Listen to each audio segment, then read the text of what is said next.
My name is Luke Stanton. I am a board member of Waltham Youth Hockey as well as a coach, and I want to review briefly with you the trial process for this year coming up in March of 2017.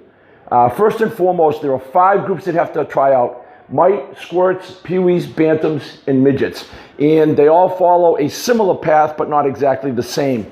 The mites and squirts this year will, for the most part, be doing some 3-on-3. So they will have some divider ice boards, and they will be doing things on both sides that will be mirrored. And the reason they're mirrored is so that they can be evaluated by the committees, the tryout committees, to watch all the players. At the peewee and bantam level, there will be the ice may be broken up in half the first night, and they will be doing some skill drills the first night. And then in the midgets, the players all have experience. With the tryouts, they do mostly competing against each other in scrimmages type atmospheres.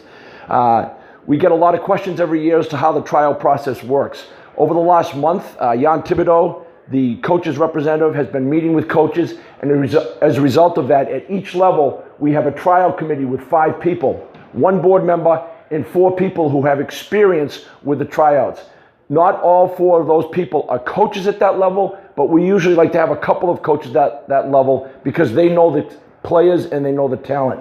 Those people meet prior to the first night, and then on the first night they have the skills for the mite and squirt level and the peewee and bantam level. In the skill night, they are just divided up by last names, the first part of the alphabet and the second part of the alphabet. And they go out and they go through a series of drills, and the evaluators are writing down numbers next to their name to determine what their skill level looks like. That happens on the first night.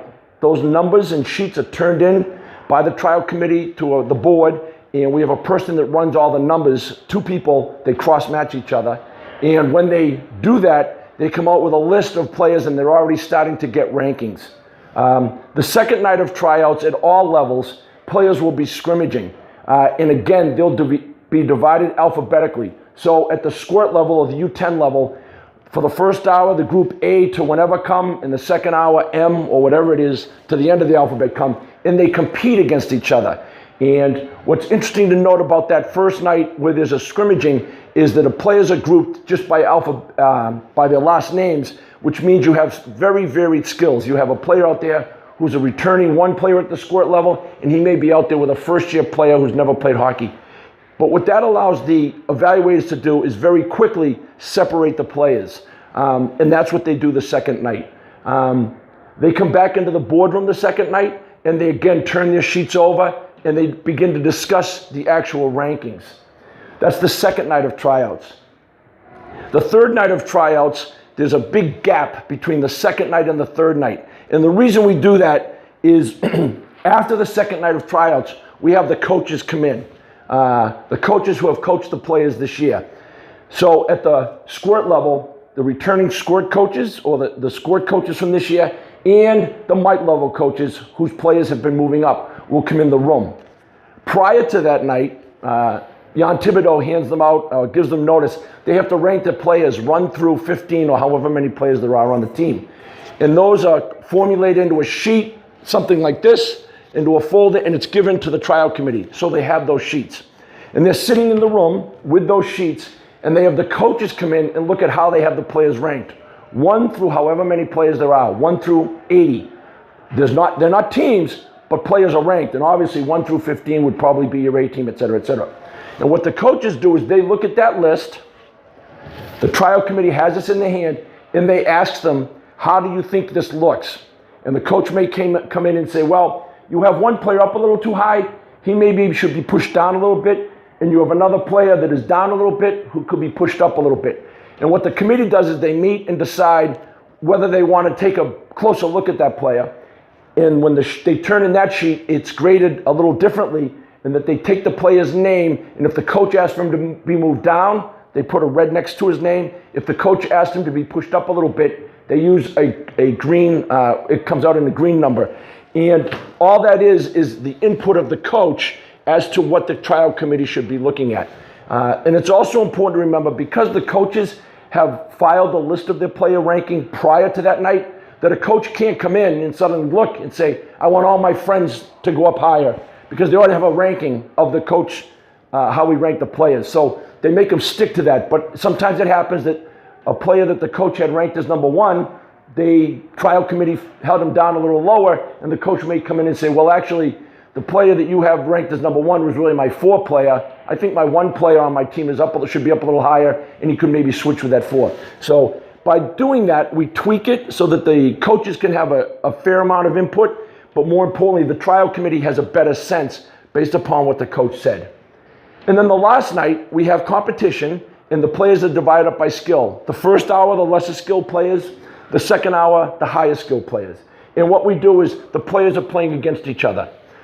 In years past, the tryout committees have sort of wasted some time because honestly, the top 10 players probably at every level, 10 or 12 players, could be taken off the ice. They're returning 1 players. They're players who are very obvious, outstanding hockey players at that level, at that time. And it's easier to take those players off and look at the middle of the pack players, from 2 on down to the lowest team. And the reason we do that is because that is where the issues arise and where it's most difficult to place players. We have no problem, I would suggest, really making a 1 team. The bottom 3 players of the 1 team could switch with the top 3 players of the 2 team. Mr. Hickey, the president of Waltham Youth Hockey, explains that every year. It's those bubble players that we spend a lot of time on. So that last night, the tryout committee goes out, they have the input from the coaches, and they watch and again are assigning numbers to the players as to what teams they should make. And then they come back into the room and they essentially have the list and they go through it. The numbers get tabulated one more time and they come in and pick the teams. After they pick the teams, it's still the responsibility of the committee to submit that to the Waltham Youth Hockey Board. So that goes up to the board and the board makes the final determination.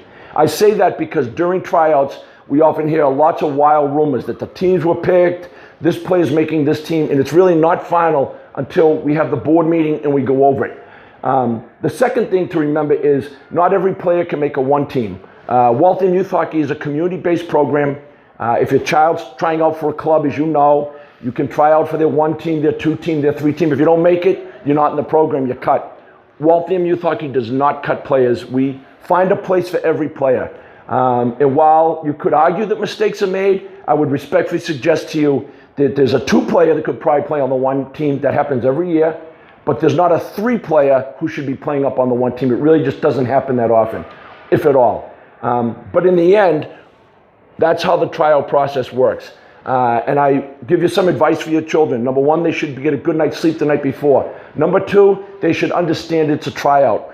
Oftentimes, and having been a committee member for many years, I'm out there watching it, and I see a kid in line fooling around, shooting pucks. When his turn comes to go, he doesn't know how to do the drill because he didn't watch. Well, I note that because the players should be watching and doing the instruction, especially the first night. There's a lot of standing around, but when you have to do your drill, the player should be ready to do the drill, do it hard, do it as best he can. A player falling in a drill isn't a big deal. We want to see them get back up.